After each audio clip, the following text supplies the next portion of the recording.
Агенцијата за поттикнување на развојот на земјоделството ја почна кампањата посета на 1000 села во Македонија.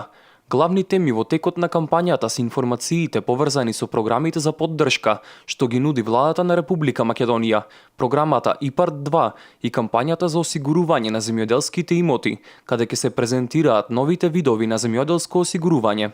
Ќе трае се до 31 мај 2016 година, при што секое населено место ширум државата мора да го покриеме со трибина во која што ќе се спомене земјоделското осигурување, но на исте ќе се спомене и ИПАРД 2 компонентата, која што е веќе новитет од оваа година.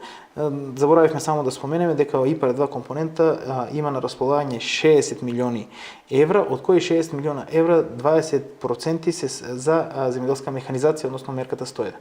Земјоделското осигурување е приоритет во аграрната политика, бидејќи како што информираат, се уште свеста за осигурување на земјоделските имоти кај македонските земјоделци е на ниско ниво. Се уште бројот на заинтересирани за земјоделско осигурување на ниво на држава е многу мал. Околу 4200 апликации имаме на ниво на држава, што вака можеби помпезно звучи многу, 4000 апликации, но верувате дека е малку кога ќе имаме пред дека имаме 80.000 регистрирани земјоделски стопанства и 172.000 евидентирани во Министерство за земјоделство, шумарство и водостопанство. Па токму од тие причини државата одлучи да спроведе кампања преку Агенцијата за поттикнување на развој на земјоделството со цел информирање и запознавање на земјоделците. Од оваа година, земјоделците веќе имаат можност за осигурување и во сточарството, каде исто така се нудат поволности и владино кофинансирање. Сите оние кои што сакаат да си ги осигурат своите грла добиток, можат да го направат тоа со можност за ризици за угинување од болести или пак принудно колење и така натаму.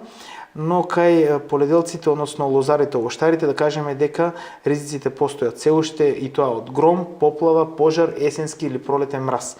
Значи, се е опфатено во ризиците, освен суша и дополнителни ризици за намалување на квалитет кај земјоделските култури. Целта на оваа кампања е да се изврши презентирање на новиот вид на земјоделско осигурување, со што би требало да се зголеми бројот на земјоделски осигуреници, кои треба да се стекнат со навика да ги осигуруваат своите имоти и површини.